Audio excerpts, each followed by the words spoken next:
আল্লাহ রব্বুল ইজ্জত ওয়াল জালাল বলছেন, বান্দা তুমি আর আমি দুনিয়ার জমিনে রিজিকের জন্য দৌড়াই, পয়সার জন্য দৌড়াই, সারা জিন্দগি শুধু পয়সা, টাকা টাকা টাকা টাকা, দুনিয়া দুনিয়া। আমি আপনাদেরকে একটা ছোট্ট মেসেজ দিচ্ছি, আপনি যদি দুনিয়ায় ভালো থাকতে চান, আপনি যদি দুনিয়ায় মাথা উঁচু করে থাকতে চান, আপনি যদি দুনিয়ায় ইজ্জতের সাথে থাকতে চান, আপনি যদি দুনিয়ায় সুনামের সাথে থাকতে চান, আপনি যদি দুনিয়ায় পয়সাওয়ালা হতে চান, আপনি যদি দুনিয়ায় ইজ্জতের জিন্দেগি চান, আপনি যদি দুনিয়ায় সুস্থতার জিন্দেগি চান, আপনি যদি দুনিয়ায় রিজিকের মধ্যে বরকত চান, আপনি যদি দুনিয়ায় হায়াতের মধ্যে বরকত চান, আপনি যদি দুনিয়ায় পুরা জিন্দেগি সুস্থতা চান, আপনাদেরকে একটা কথা বলছি, আপনারা মা বাবার হাত ধরে রাখেন। কার হাত? বলেন না সবাই। আমি সত্য কথা বলছি, যদি মা বাবার জীবনে, আবারও বলছি দুহাত জোড় করে মা বাবার হাত ধরে রাখো, তাদের সাথে সদাচরণ করো, তাদের ভালো ব্যবহার করো, কসম কোনোদিন পাবলিকের পা ধরতে হবে না। কথা বলেন না কেন? কোনোদিন পাবলিকের পা ধরতে হবে না। আল্লাহকে ওয়াস্তে এই জন্য যাদের মা আছেন, বাপ আছেন, তাদের খিদমাত করেন, তাদের সাথে ভালো ব্যবহার করেন, তাদের সাথে উত্তম আচরণ করেন। আজকালকে সন্তান এমন হয়ে গিয়েছে, মায়ের উপরে বদদুয়া করে মা যেন মরে যায়, বাবার উপরে বদদুয়া করে বাপ যেন মরে যায়, মাকে অশালীন কথা বলে, বাপকে অশালীন কথা বলে, যখন যা মন চায় তাই বলে ফেলে। মনে রাখবেন, আল্লাহর ওয়াস্তে বলছি, এই পৃথিবীতে কেউ কোনোদিন মাকে বাপকে কষ্ট দিয়ে এই পৃথিবীতে সফল কাম হতে পারে না। কথা বলেন না কেন? এই জন্য আল্লাহর ওয়াস্তে দুনিয়ায় যদি কারো পা ধরতে না হয়, দুনিয়ার যদি কারো ঠ্যাং ধরতে না হয়, তাহলে মা বাপের হাত ধরে রাখো, তাদের প্রয়োজনকে মিটাও, তাদের সাথে ভালো ব্যবহার করো, উত্তম আচরণ করো। রব বলেছেন ইবাদত হবে একমাত্র আমার, আল্লাহ তা'বুদু ইল্লা ইয়্যাহ, ইবাদত হবে আমার আর ইহসান হবে মা বাপের। সুবহানাল্লাহ বললেন না? ইবাদত কার?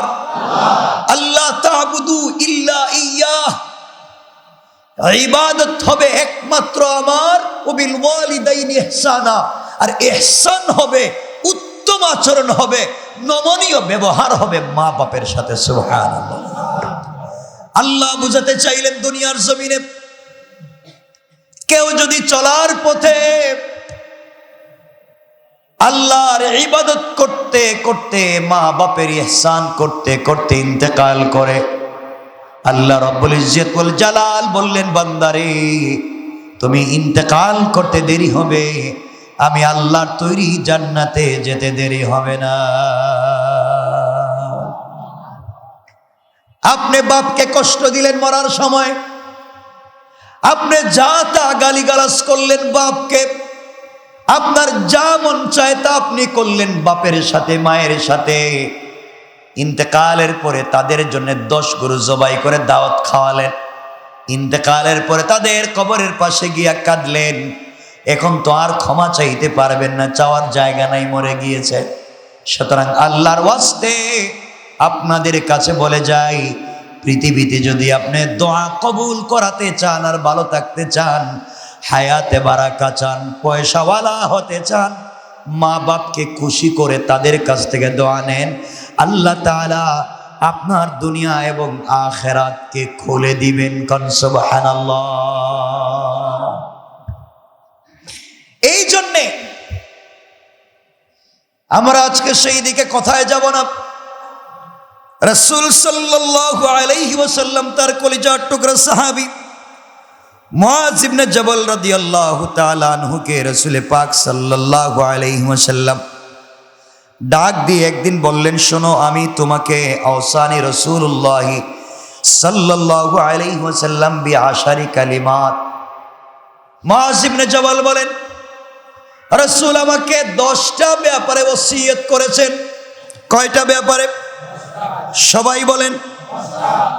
10টা ব্যাপারে রাসূল আমাকে ওসিয়ত করেছেন। 2 নম্বরে রাসূল সাল্লাল্লাহু আলাইহি ওয়াসাল্লাম আমাকে যেই বিষয়ে ওসিয়ত করলেন, তিনি আমাকে ভালো করে বলে গেলেন, মা বাবার সাথে উত্তম আচরণ করো।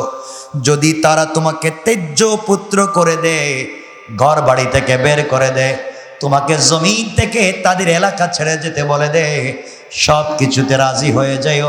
এরপরেও মা বাপের সঙ্গে খারাপ ব্যবহার করতে রাজি হয় না। সুবহানাল্লাহ, জোরে বলেন, আওয়াজ করে বলেন, জোরে বলেন। মুআজ ইবনে জবল বললেন, রাসূল আমাকে বলে দিয়েছেন, কেউ যদি চলার পথে নবীজি বলেছেন, মা বাবা যদি তোমাকে ঘর থেকে বের হয়ে যেতে বলে, ত্যায্য পুত্র করে দে, তারপরেও যদি তুমি তার সাথে নাফরমানি না করো, আল্লাহ রাব্বুল ইজ্জত ওয়াল জালাল বলছেন, বান্দার দুনিয়াকেও আমি আমার হাতে নিয়ে নিলাম আর আখিরাতকে আমার হাতে সাজাইয়া দিলাম। সুবহানাল্লাহ। তাহলে চলার পথে দুনিয়ার জমিনে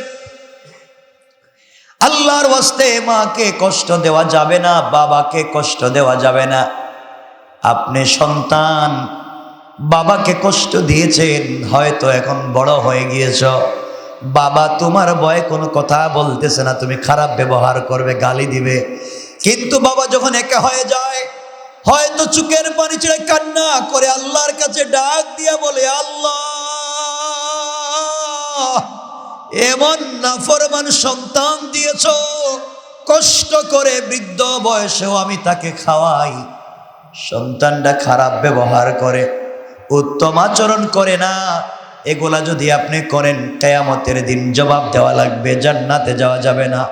সুতরাং দুনিয়ার জমিনে চলার পথে আজ অনেক সন্তান আছে মাকে কষ্ট দেয়, বাপকে কষ্ট দেয়। নাই? বলেন নাই? বাবাকে কষ্ট দেয়, মাকে কষ্ট দেয়, বিভিন্নভাবে কষ্ট দেয়, কথা দিয়া, গালি দিয়া, ব্যবহার দিয়া কষ্ট দেয়। মনে রাখবেন, তাদের দিলে যদি একবার ব্যথা লেগে যায়, তওবা না করা পর্যন্ত, তাদের কাছ থেকে ক্ষমা না চাওয়া পর্যন্ত কাজ হবে না। আল্লাহ রাব্বুল ইজ্জত ওয়াল জালাল বলে দিয়েছেন, বান্দারে তুমি শোনো, রাসূল সাল্লাল্লাহু আলাইহি ওয়াসাল্লাম বলছেন, রাগিমান ফুহু সুম্মা রাগিমান ফুহু সুম্মা রাগিমান ফুহ। তার নাক ধুলায় দূষরিত হয়ে যাক, তার নাক ময়লা হয়ে যাক, এর অর্থ হলো সে পুরা বডিটা দুর্গন্ধ ময়লায় ভরে যাক। সাহাবায়ে কেরাম বলছেন, ইয়া রাসূলুল্লাহ, 3 বার বদদুয়া করলেন, কার উপরে? আল্লাহ রাসূল বললেন, যার উপরে তার বাবা অসন্তুষ্ট, যার উপরে মা অসন্তুষ্ট, আমি রাসূল অসন্তুষ্ট, জিবরিল আমিন অসন্তুষ্ট, রহমতের ফেরেশতারা অসন্তুষ্ট, এই ব্যক্তির জন্য আমি বদদুয়া করলাম। আওয়াজ হলো, আল্লাহ জানাইয়া দিলেন, বান্দারে তুমি অসন্তুষ্ট, রহমতের ফেরেশতা অসন্তুষ্ট, জিবরাইল অসন্তুষ্ট, যার উপরে মা বাপ অসন্তুষ্ট, আমি আল্লাহ তার উপরে অসন্তুষ্ট বলে দিলাম। কথা কি বুঝতে পেরেছেন? কথা কি বোঝা যায়? সুতরাং আল্লাহর ওয়াস্তে চলার পথে, এই দুনিয়ার জমিনে চলার পথে মা বাপকে কষ্ট দেওয়া যাবে? আওয়াজ করে বলেন, যাবে? আরো জোরে বলেন, যাবে? দুনিয়ার জমিনে মা বাপকে কষ্ট দেওয়া যাবে না। আপনি যদি তাদেরকে ভালোবাসে দ্বীনের পথে আপনি চলতে পারেন। কেমন ছিলেন আমার রাসূল, দেখেন আমার রাসূল কেমন ছিলেন। আমার মুসলমান বন্ধুগণ, কথাগুলো দিল দিয়া শুনেন, কি বলতে চাই। এই দুনিয়ার জমিনে তুমিও বাঁচবে না, আমিও বাঁচব না, সবাই মরে যাব। আল্লাহর সামনে তোমাকে দাঁড়াতে হবে, আমাকে দাঁড়াতে হবে। আজকাল কেমন হয়ে গিয়েছে, আমরা আজকে সবাই রাসূলকে ভালোবাসি, মাথায় টুপি দেওয়া সুন্নত এটা জানি, মিসওয়াক করা সুন্নত জানি, দস্তারখানা বিছায়া খাবার খাওয়া সুন্নত এটা জানি, মিষ্টি খাওয়া সুন্নত জানি। এই সুন্নত পালন করবার জন্য মারামারি লাগে যায়। সবাই সুন্নতের প্রতি সুন্নতগুলোকে ফলো করতে চায়, কিন্তু রাসূল বলে দিয়েছেন মান তামাসসাকা বিসুন্নতি ইনদা ফাসাদি উম্মতি ফালাহু আজরু মিয়াতি শাহীদ। যেই ব্যক্তি যখন সমাজে অন্যায় অনাচার শুরু হয়ে যায়, ওই সময় যদি আমার একটা সুন্নতকেও, ছোট থেকে ছোট সুন্নতকেও জিন্দা রাখে, সে 100 জন গলা কাটা শহীদের সওয়াব পেয়ে যায়। আপনি দস্তারখান বিছিয়ে খাওয়া সুন্নত বুঝলেন, নবীজির মাথায় লোহা প্রবেশ করেছে এটাও সুন্নত, নবীজির দান শহীদ হয়েছে এটাও সুন্নত, না খেয়ে দিনের দাওয়াত দিয়েছেন এটাও সুন্নত। আপনি এর কোনোটাই পালন করবেন না, শুধু জীবন বাঁচাইয়া বাঁচাইয়া চলবেন হবে না। মনে রাখবেন এই চলার পথে আল্লাহ রাব্বুল ইজ্জত ওয়াল জালাল তার রাসূলকে যেভাবে চালিয়েছেন, আপনাকে আমাকেও জান্নাতে যদি যাওয়া লাগে রাসূলের পথ ছাড়া বিকল্প কোনো রাস্তা না। ঠিক কিনা বলেন? আবারও পড়ি আলহামদুলিল্লাহ। এই পৃথিবীতে আল্লাহ তাআলা আমাদেরকে প্রেরণ করেছেন আমরা ঈমানের উপরে অটল অবিচল থাকব। আল্লাহ বলেছেন হাত্তা ইয়াতিয়াকাল ইয়াকিন, মৃত্যু পর্যন্ত। হাত্তা ইয়াতিয়াকাল ইয়াকিন, মৃত্যু পর্যন্ত আমাদের সকলকে ঈমানের উপরে চলতে হবে। কিসের উপরে? হাত্তা ইয়াতিয়াকাল ইয়াকিন, আমাদেরকে মৃত্যু পর্যন্ত চলতে হবে দ্বীনের পথে, ইসলামের পথে, আল্লাহর পথে, কোরআন সুন্নাহর পথে। কতদিন বলেন? মৃত্যু পর্যন্ত। কোন পথে? কার পথে? সবাই বলেন, সবাই বলেন আল্লাহর পথে চলতে হবে। কতদিন? মৃত্যু পর্যন্ত আমাদেরকে চলতে হবে আল্লাহর পথে। হাত্তা ইয়াতিয়াকাল ইয়াকিন। কিন্তু আফসোস, যে কথা বলতে চাই, পুরা উল্টা আয়াতের আমাদের জিন্দেগি। আমরা মৃত্যু পর্যন্ত চলি নিজের মন গড়া পথে, মরা পর্যন্ত। আর মরার পরে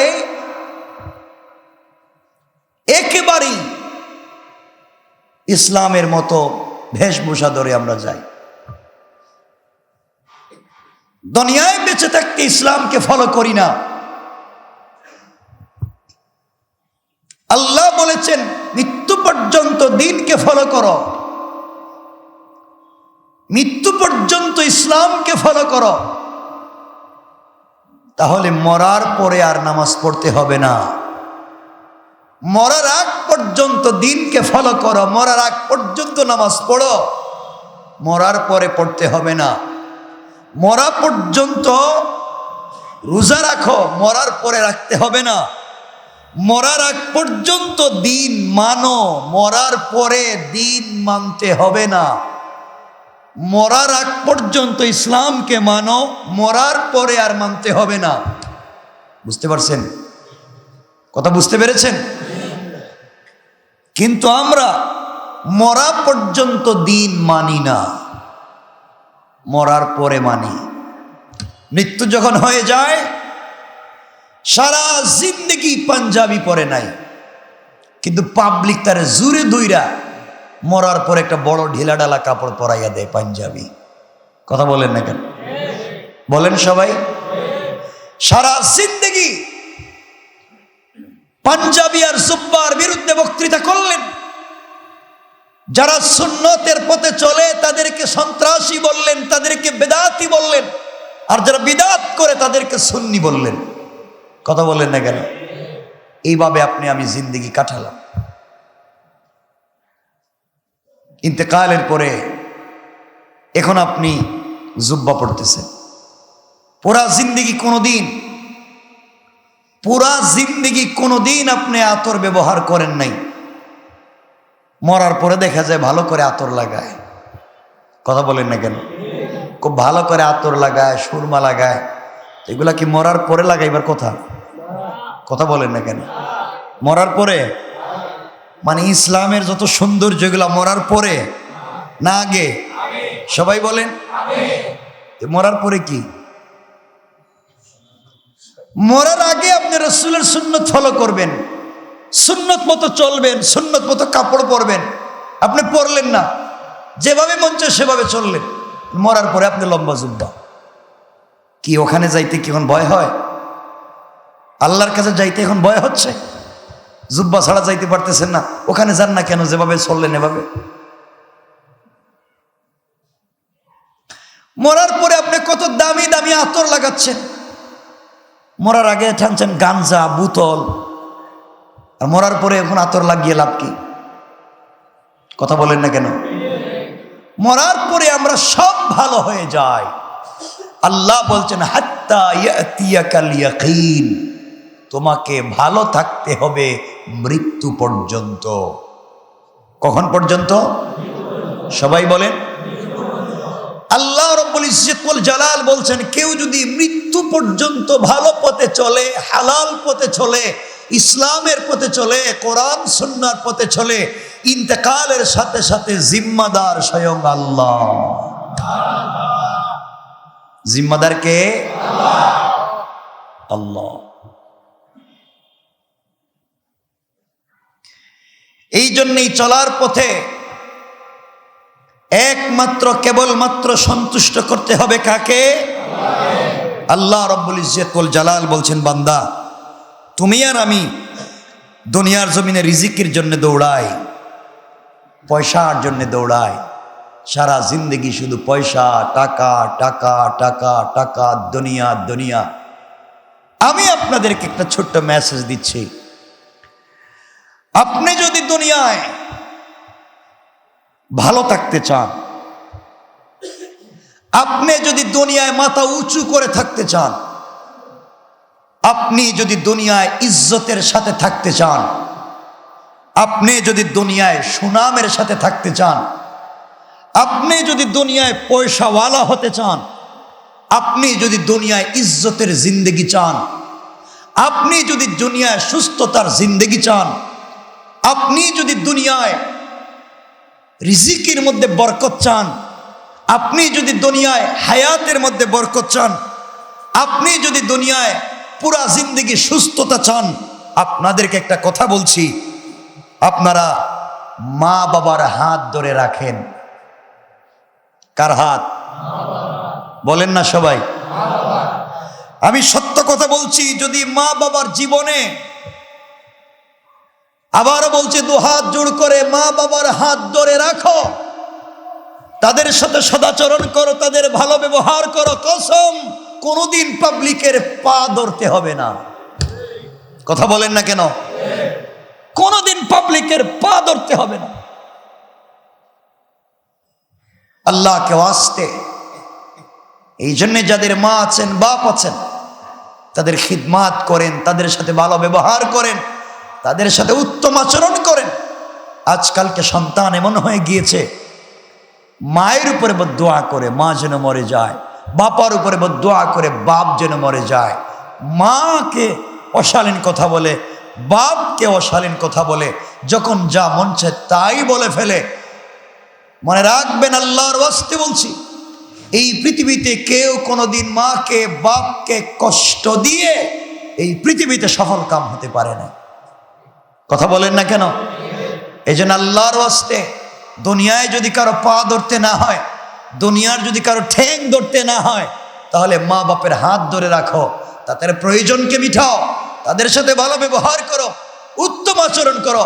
রব বলেছেন ইবাদত হবে একমাত্র আমার, আল্লাহ তা'বুদু ইল্লা ইয়্যাহ, ইবাদত হবে আমার আর ইহসান হবে মা বাপের।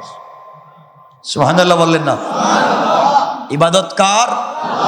আল্লাহ তা'বুদু ইল্লা ইয়্যাহ, ইবাদত হবে একমাত্র আমার, ও বিল ওয়ালিদাইনি ইহসানা, আর ইহসান হবে, উত্তম আচরণ হবে, নমনীয় ব্যবহার হবে মা বাপের সাথে। সুবহানাল্লাহ। আল্লাহ বুঝাতে চাইলেন দুনিয়ার জমিনে কেউ যদি চলার পথে আল্লাহর ইবাদত করতে করতে মা বাপের ইহসান করতে করতে ইন্তেকাল করে, আল্লাহ রাব্বুল ইজ্জত ওয়াল জালাল বললেন, বান্দারে তুমি ইন্তেকাল করতে দেরি হবে, আমি আল্লাহর তৈরি জান্নাতে যেতে দেরি হবে না। আপনি বাপকে কষ্ট দিলেন মরার সময়, আপনি যা তা গালিগালাজ করলেন বাপকে, আপনার যা মন চায় তা আপনি করলেন বাপের সাথে মায়ের সাথে। ইন্তেকালের পরে তাদের জন্য 10 গরু জবাই করে দাওয়াত খাওয়ালেন, ইন্তেকালের পরে তাদের কবরের পাশে গিয়া কাঁদলেন। এখন তো আর ক্ষমা চাইতে পারবেন না, চাওয়ার জায়গা নাই, মরে গিয়েছে। সুতরাং আল্লাহর ওয়াস্তে আপনাদের কাছে বলে যাই, পৃথিবীতে যদি আপনি দোয়া কবুল করাতে চান আর ভালো থাকতে চান, হায়াতে বারাকা চান, পয়সাওয়ালা হতে চান, মা বাপকে খুশি করে তাদের কাছ থেকে দোয়া নেন, আল্লাহ তাআলা আপনার দুনিয়া এবং আখিরাতকে খুলে দিবেন। কোন সুবহানাল্লাহ। এই জন্যে আমরা আজকে সেই দিকে কথায় যাব না। রাসূল সাল্লাল্লাহু আলাইহি ওয়াসাল্লাম তার কলিজার টুকরা সাহাবী মুআয ইবনে জবল রাদিয়াল্লাহু তাআলা আনহুকে রাসূল পাক সাল্লাল্লাহু আলাইহি ওয়াসাল্লাম ডাক দিয়ে একদিন বললেন, শোনো আমি তোমাকে আওসানি রাসূলুল্লাহ সাল্লাল্লাহু আলাইহি ওয়াসাল্লাম বিআশারি কালিমাত। মুআয ইবনে জবল বলেন, রাসূল আমাকে 10টা ব্যাপারে ওসিয়ত করেছেন। কয়টা ব্যাপারে? সবাই বলেন। 10টা ব্যাপারে রাসূল আমাকে ওসিয়ত করেছেন। 2 নম্বরে রাসূল সাল্লাল্লাহু আলাইহি ওয়াসাল্লাম আমাকে যেই বিষয়ে ওসিয়ত করলেন, তিনি আমাকে ভালো করে বলে গেলেন, মা বাবার সাথে উত্তম আচরণ করো। যদি তারা তোমাকে তেজ্য পুত্র করে দেয়, ঘর বাড়ি থেকে বের করে দেয়, তোমাকে জমিন থেকে তাদের এলাকা ছেড়ে যেতে বলে দেয়, সব কিছুতে রাজি হয়ে যাও। এরপরেও মা বাপের সঙ্গে খারাপ ব্যবহার করতে রাজি হয় না। সুবহানাল্লাহ। জোরে বলেন, আওয়াজ করে বলেন, জোরে বলেন। মুআয ইবনে জবল বললেন, রাসূল আমাকে বলে দিয়েছেন, কেউ যদি চলার পথে নবীজি বলেছেন, মা বাবা যদি তোমাকে ঘর থেকে বের হয়ে যেতে বলে, তেজ্য পুত্র করে দে, তারপরেও যদি তুমি তার সাথে নাফরমানি না করো, আল্লাহ রাব্বুল ইজ্জত ওয়াল জালাল বলছেন, বান্দার দুনিয়াকেও আমি আমার হাতে নিয়ে নিলাম আর আখিরাতকে আমার হাতে সাজাইয়া দিলাম। সুবহানাল্লাহ। তাহলে চলার পথে দুনিয়ার জমিনে আল্লাহর ওয়াস্তে মাকে কষ্ট দেওয়া যাবে না, বাবাকে কষ্ট দেওয়া যাবে না।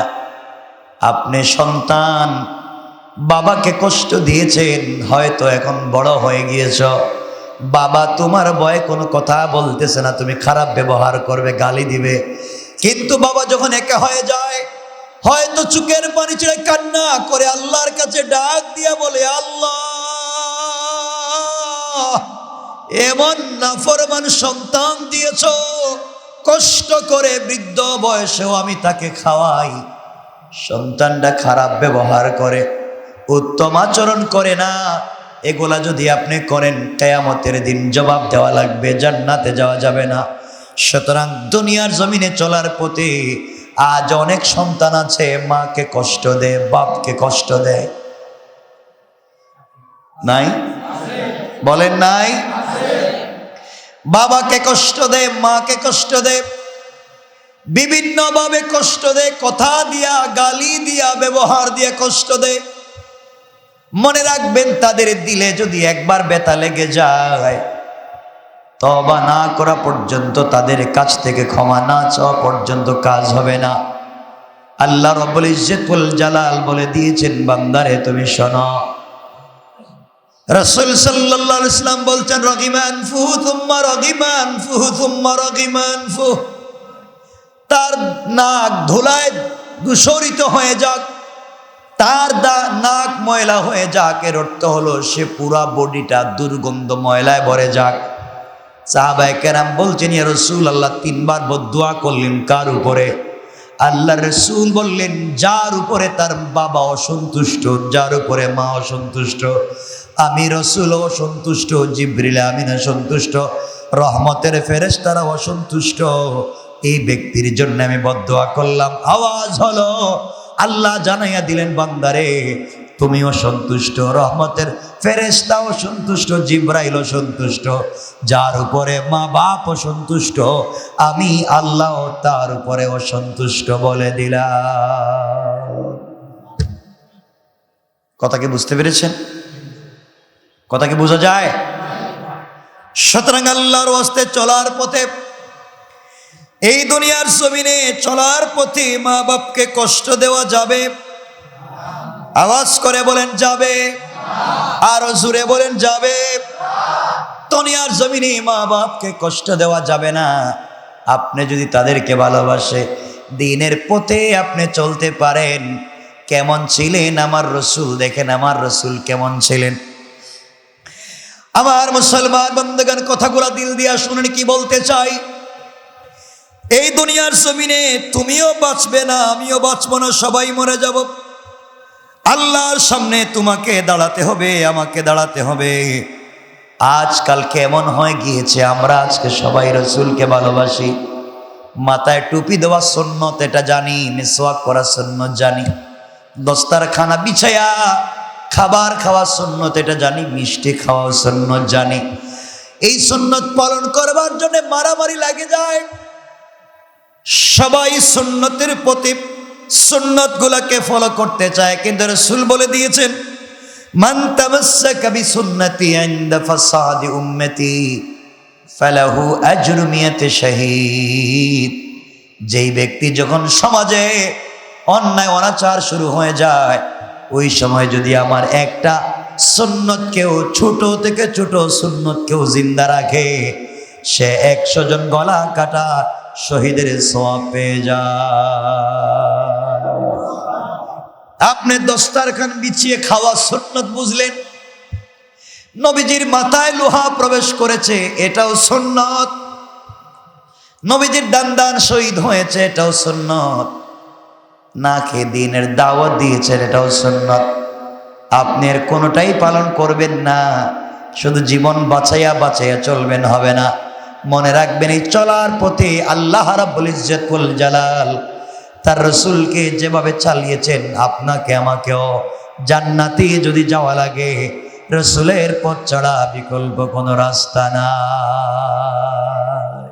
ঠিক কিনা বলেন? আছে নাকি? আর কোনো রাস্তা নাই। এই জন্যে কথাগুলা দিল দিয়ে শুনবেন কি বলতে চাই। এই দুনিয়ার জমিনে আপনার আমার চরিত্র কেমন হওয়া চাই। রাসূলে পাক সাল্লাম বসে আছেন, কথাগুলো দিল দিয়ে শুনেন কি বলতে চাই। পৃথিবীতে একমাত্র রাসূলকে ভালো না বেশে বাঁচবার কোনো উপায় নাই। সহিহ বুখারী থেকে আপনাদের সামনে ছোট্ট একটা কথা বলতে চাই, মনোযোগ দিয়ে শোনেন। এই পৃথিবীতে রাসূলে পাককে ভালো না বেশে থাকবার কোনো উপায় নাই। একবার রাসূল সাল্লাল্লাহু আলাইহি ওয়াসাল্লাম বসে আছেন, সাহাবায়ে কেরাম বসে আছেন, কলিজার টুকরা সরকারে কায়নাত বসা বিশ্বনবী সাল্লাল্লাহু আলাইহি ওয়াসাল্লাম বসে আছেন, সাহাবায়ে কেরাম তার সামনে বসে আছেন। এমন সময় একজন নারী, একজন মহিলা রাসূলুল্লাহ সাল্লাল্লাহু আলাইহি ওয়াসাল্লামের কাছে আসলেন এবং খুব সুন্দর একটা চমৎকার চাদর উপহার দিলেন। কি? সবাই বলেন। এত সুন্দর চাদর নবীজি দেখলেন, তার চতুর্দিকের মধ্যে ডিজাইন করা, লটকে আছে ডিজাইনগুলা, চতুর্দিক দিয়ে কাপড় দিয়ে ডিজাইন করা, সুতা দিয়ে ডিজাইন করা।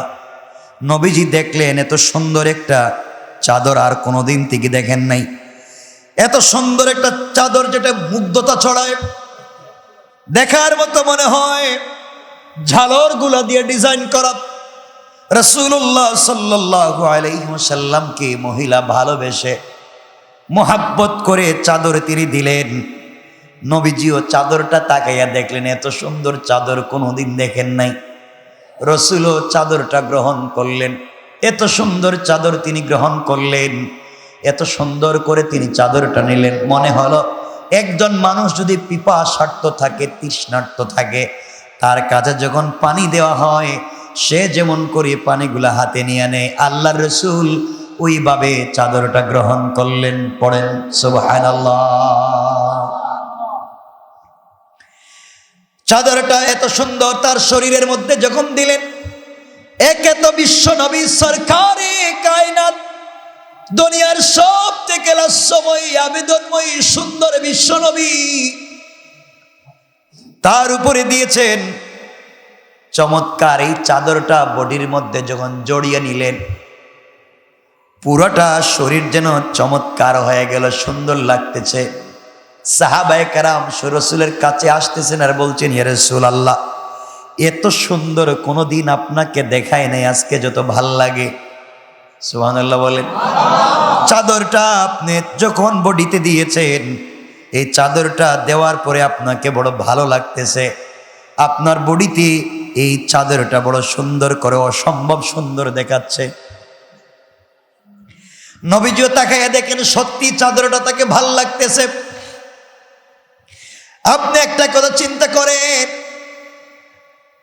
আপনার ভাই, আপনার বাবা, আপনার চাচা, আপনার দাদা, আপনার খালা, মামা, কেউ ইউরোপ আমেরিকা থেকে, পৃথিবীর কোন উন্নত রাষ্ট্র থেকে অথবা দেশ থেকে দামি একটা আইফোন আপনাকে দিল, আইফোন 15 আপনাকে দিল, আপনার হাতে চমৎকার একটা আইফোন। আপনি ওইটা নিয়ে রাস্তায় হাঁটতেছেন, আপনার বন্ধুরা বলল, দোস্ত তোকে তো সেই লাগে আইফোন, তোর হাতে যখন আইফোন দেখা যায় খুব ভালো লাগে, এই আইফোনটা যদি আমাকে দিয়ে দিতে, আপনি কি বলবেন? দিবেন? কিছু কয় না, দিবেন না কেন? বন্ধু চাইছে একটা ছোট আইফোন, দিতে পারবেন না, হয়তো 1.5 লাখ টাকা 2 লাখ টাকা হবে, দেয়া যাবে না? দিবেন না? কিছু কয় না এরা, দিবেন না? কারণ এটার প্রতি আপনার আগ্রহ বেশি, ভালোবাসা বেশি, চমৎকার সুন্দর আপনার খাহেশের জিনিস, আপনার ভালো লাগবার জিনিস, আপনি তাকে দিবেন না। আপনি গেলেন মার্কেটিং করতে, মার্কেটে গেলেন ঈদের সময়, বসুন্ধরা থেকে অথবা গুলশান বাড়িধারা যে কোনো জায়গা থেকে চমৎকার আপনি ঈদের ড্রেস কিনলেন। বাড়িতে আসার পরে আপনার চাচাতো ভাই, খালাতো ভাই, মামাতো ভাই বলছে, ভাইরে এই ড্রেসটাই, পাঞ্জাবিটা, এই শার্টটা, এই টি শার্টটা খুব সুন্দর দেখাচ্ছে, আমারে দিয়া দে, আরেকটা কিনে নিস। আপনি বলবেন ভাগ, কথা বলেন নাকি? আপনি বলবেন ভাগ, এত সুন্দর জিনিস আমি খাস করে কিনলাম, আমার ভালো লেগেছে, আমি দিতে পারবো না। আমি বলতে চাইলাম, যত চমৎকার জিনিস হোক না কেন, যত ভালো লাগার জিনিস হোক না কেন, যেটা আবেগের, ভালোবাসার, চমৎকার, আপনি হাত ছাড়া করতে চান না, দেখবেন যেই জিনিসটা বেশি ভালো লাগে ওইটা রেখে দেয়। কথা বলেন না কেন? মহিলারা তো এমন, যেই জিনিসটা, যেই ড্রেসটা, যেই কাপড়টা ভালো লাগে মার্কেট থেকে কিনে কিন্তু পরে না। কথা বলেন না কেন?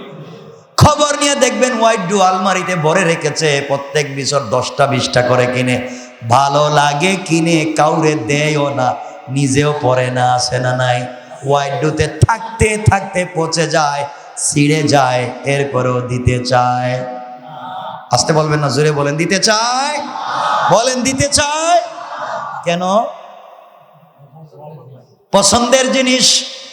আপনি সুন্দর একটা জুতা কিনেছেন, দেখবেন ছিঁড়ে গেছে, এরপরও ফেলে দেয় না, আবার সেলাই করে পরে। কথা বলেন না কেন? কারণ পছন্দের জিনিস পুরাতন হয়ে গেল মানুষের ভালো লাগে। আমার রাসূল সাল্লাল্লাহু আলাইহি ওয়াসাল্লাম, এই মহিলা যখন রাসূলকে চাদর দিয়েছে, এত চমৎকার দেখাচ্ছিল, রাসূল মুস্কি মুস্কি হাসতে লাগলেন। জীবনে প্রথম এত সুন্দর একটা চাদর গায়ে দিলেন। ঠিক সেই মুহূর্তে সাহাবায়ে কেরাম রাসূলের দিকে তাকিয়ে তাকিয়ে মুস্কি মুস্কি হাসতেছেন, কারণ রাসূল সাল্লাল্লাহু আলাইহি ওয়াসাল্লামকে আজকে বড় ভালো লাগতেছে, নবীজিকে বড় ভালো দেখা যায়, বড় হাসি খুশি দেখা যায়।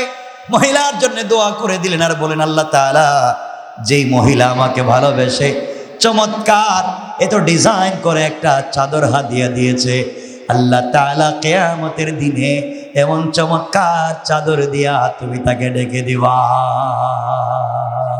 সুবহানাল্লাহ বলেন। লম্বা একটা দোয়া করে দিলেন। আল্লাহর রাসূল যখন চাদর পরে আছেন, সাহাবায়ে কেরাম বসে আছেন, এমন সময় একজন সাহাবী দাঁড়িয়ে গেলেন আর ডাক দিয়া বলছেন, ইয়া রাসূলুল্লাহ, এই চাদরটি এত সুন্দর, আমার মন বলছে জীবনে দেখি নাই, যদি এই চাদরটা আপনি আমাকে দিতেন।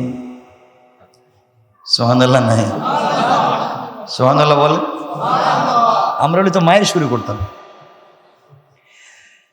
যখন এটা বলতে লাগলো, কয়েক সেকেন্ড আগে যেই চাদর আমার রাসূল পরেছেন, যেই চাদর আমার রাসূলের পরনে ছিল, সবাই মুগ্ধ হয়ে যেই রাসূলের প্রশংসা করলেন, চাদরের প্রশংসা করলেন, রাসূলকে ভাল লাগে। এই কয়েক মিনিট, কয়েক সেকেন্ডের মাথায় যখন একজন সাহাবী দাঁড়িয়ে বলছেন, ইয়া রাসূলুল্লাহ, এমন একটা চাদর যদি আমি পাইতাম, যদি আপনি আমারে দিয়ে দিতেন। নবীজি বললেন, চিন্তা করো না, কথা দিলাম চাদরটা তোমাকে দিয়ে দেব। সুবহানাল্লাহ বলেন না? সাহাবায়ে কেরাম এই সাহাবীর দিকে রাগ করে তাকালেন, ব্যাপার কি, তুই করলেটা কি? রাসূল জিন্দেগিতে এমন সুন্দর চাদর পরেন নাই, এত চমৎকার একটা চাদর পরলেন, তুমি কেমনে দাবি করলা? তুমি কি আর কোনো জিনিস পাইলে না চাওয়ার জন্যে? রাসূল সাল্লাল্লাহু আলাইহি ওয়াসাল্লাম রাগ করলেন না, সাহাবীদেরকেও তিনি ধিক্কার জানালেন না, মন খারাপ করলেন না। তিনি শুধু তাকে বললেন, না আসো, তুমি আমার কাছে আসো। রাসূল সাল্লাল্লাহু আলাইহি ওয়াসাল্লামের কাছে সাহাবী দাঁড়ালেন, আর আমার নবীজি নিজের গা থেকে এই চাদরটা খুলে ওই সাহাবীকে তিনি পরাইয়া দিলেন। সুবহানাল্লাহ বলেন। রাসূল সাল্লাল্লাহু আলাইহি ওয়াসাল্লাম বাড়িতে পৌঁছে গেলেন, ঘরে চলে গেলেন। সকল সাহাবায়ে কেরাম ওই সাহাবীকে ধমক দিতে লাগলেন আর ধরলেন, এটা কোনো কাজ করলেন আপনি? রাসূলকে তো সুন্দর দেখাচ্ছে, আপনি ওইটা চাইলেন কেন? রাসূল তো দিয়ে দিবেন, আপনি জানতেন। সবাই যখন তাকে ধিক্কার দিতে লাগলেন, তিনি বললেন, আসলে আমি ঠিক করিনি, এটা আমি নিজেও জানি, কিন্তু চাদরটি আমার আরো বেশি প্রয়োজন, এই জন্যে চাদর আমার বেশি প্রয়োজন। তোমরা জানো না, আমি তো অন্য কিছু চাইতে পারতাম, রাসূল আমাকে অন্য কিছু দিতে পারতেন, এই জন্যে চাদরটা চাইলাম। এই চাদর রাসূলের প্রেমের, রাসূলের ভালোবাসার, মোহাব্বতের চাদর, রাসূলের গায়ে দিয়েছেন, তিনি মুস্কি হাসলেন। এই চাদর এই জন্যে চাইলাম, চাদরের পুরা বডিতে বরকত লেগে আছে, এই চাদরটা আমি চাইলাম, রাসূল আমাকে দিয়ে দিলেন। আমি যখন ইন্তেকাল করব, রাসূলের এই শখের চাদর যেন আমার বডিতে কাফন হয়ে যায়। সুবহানাল্লাহ বলেন। রাসূল যেই জিনিসকে ভালোবাসেন, যেই চাদরকে ভালোবাসেন, ওই চাদর আবৃত হয়ে যখন আমি কবরে শুয়ে থাকব, আল্লাহর ফেরেশতারা আমাকে প্রশ্ন করবে। আমি যদি ভুল করে ফেলি, অন্যায় করে ফেলি, জবাব ঠিক মতো দিতেও না পারি, এমন সময় আল্লাহ তাআলার কাছে ফেরেশতারা বলবে, আল্লাহ তাআলা, এই গোলাম কথা বলতে পারে না, জবাব দিতে পারে না, কি করব? আল্লাহ বলবেন, লোকটা তো পারে না, কিন্তু লোকটা বডি যেই জিনিস দিয়া মুড়াইয়া রাখছে, ওইটা আমার কলিজার টুকরা রাসূলের ভালোবাসা, এই কারণে গোলামটাকে ক্ষমা করে দিলাম। সুবহানাল্লাহ জোরে বলেন, আরো জোরে বলেন না সুবহান। এই জন্যে তাকে ভালোবাসা যায়। কেমন ছিলেন আমার রাসূল? শরীর থেকে খুলে দিয়ে দিলেন। এই তো আমার রাসূল, তাকে ভালোবাসা যায়। পৃথিবীতে একজনকে, তিনি রাসূলে পাক। এই জন্যে চলার পথে তার আদর্শ যদি আমরা গ্রহণ করে ফেলি, দুনিয়ার জমিনে অন্যায় অনাচার থাকবে না। এই জন্য আল্লাহর ওয়াস্তে যুবকদেরকে বলছি, বাইরে যুবক যারা আছো, আল্লাহর ওয়াস্তে চলার পথে একজনের আদর্শ গ্রহণ করতে হবে। চলার পথে দাড়ি লম্বা করতে একজনের আদর্শ, চুল ছোট করতে একজনের আদর্শ, কাপড় পরতে একজনের আদর্শ, খাবার খাইতে একজনের আদর্শ। অর্থাৎ চলার পথে সকল জায়গায় যদি রাসূলে পাকের আদর্শ ফলো করতে পারি, রাসূল বলেছেন, ওই গোলাম ইন্তেকাল করলে আমার হাতে হাউজে কৌসারের পানি পান করে আমি যখন জান্নাতে যাব, আল্লাহর ওই গোলাম আমার সঙ্গে জান্নাতে চলে যাবে। সুবহানাল্লাহ, জোরে বলেন। আমরা জান্নাতে যেতে চাই কি চাই না? আওয়াজ করে বলেন, চাই কি চাই না? আমরা ভালোবাসবো বিশ্ব নবীকে। কাকে? সবাই বলেন কাকে? শুধু মুখ দিয়ে ভালোবাসা দেখাবো না, শুধু মুখ দিয়ে ভালোবাসা নয়, বাস্তব লাইফে আমরা রসুল পাককে ভালোবাসবো ইনশাআল্লাহ। আমার রসুল তেমন ছিলেন, 3 দিন 4 দিনের না খাওয়া রসুল পাক হাতের মধ্যে খাবার নিয়েছেন। একজন এসে বলছি, ইয়া রাসূলুল্লাহ, আমার বড় প্রয়োজন। নবীজি তাকে দিয়ে দিলেন। আমার রসুল তো নিজের দিকে তাকাতেন না, নিজের প্রয়োজন বুঝতেন না, এই জন্যে সব সময় পাবলিকের প্রয়োজনের জন্য পড়ে থাকতেন। আল্লাহ তাআলা তাকেই সম্মান দিয়েছেন। এই জন্যে আমরা এই পৃথিবীতে রসুলকে পাই নাই, সামনাসামনি পাবো না। আল্লাহ বলছেন, তোমরা রসুলকে পাবা না ঠিকই, কি আমাকেও সরাসরি পাবা না ঠিকই, কিন্তু তোমাদের সামনে রয়েছে তোমাদের মা বাবা। তাদের সঙ্গে একই আচরণ যদি করতে পারো, একই ধরনের ভাব জন্মাতে পারো, উত্তম আচরণ করতে পারো, ভালো ব্যবহার করতে পারো, হাসি খুশি রাখতে পারো, আদর সোহাগ দিয়ে ভরে রাখতে পারো, আল্লাহ রাব্বুল ইজ্জতুল জালাল বললেন, আমাকে আমার রসুলকে ভালোবেসে আনন্দিত করে যেইভাবে জান্নাতে যাওয়া যায়, মা বাপকে খুশি রেখে আল্লাহর গোলামও ওইভাবে জান্নাতে যেতে পারে। সুবহানাল্লাহ, জোরে পড়েন। পারবো না ইনশাআল্লাহ? বলেন না ইনশাআল্লাহ? এটা আফসোস হয়, আজকালকের যুবকেরা মা বাপকে কষ্ট দেয়, অনেক কষ্ট দেয়। ভাই, আপনার শরীরে এখন শক্তি আছে, পকেটে পয়সা আছে, আপনি বুঝতেছেন না আপনি মা বাপকে কষ্ট দিচ্ছেন। আপনি যখন একটা বয়সে বুঝবেন, তখন বুঝবেন যে আসলে মা বাপকে কেন কষ্ট দিলাম, কেন খারাপ কথা বললাম, কেন মরে যেতে বললাম, কেন দুষ্টামি করলাম, কেন কষ্ট দিলাম, বুঝবেন। তখন ক্ষমা চাওয়ার জায়গা থাকবে না। ঠিক কিনা বলেন? আল্লাহ তাআলা আমাদের সবাইকে কবুল করুক। সকলে পড়েন আমিন, আরো জোরে পড়েন আমিন।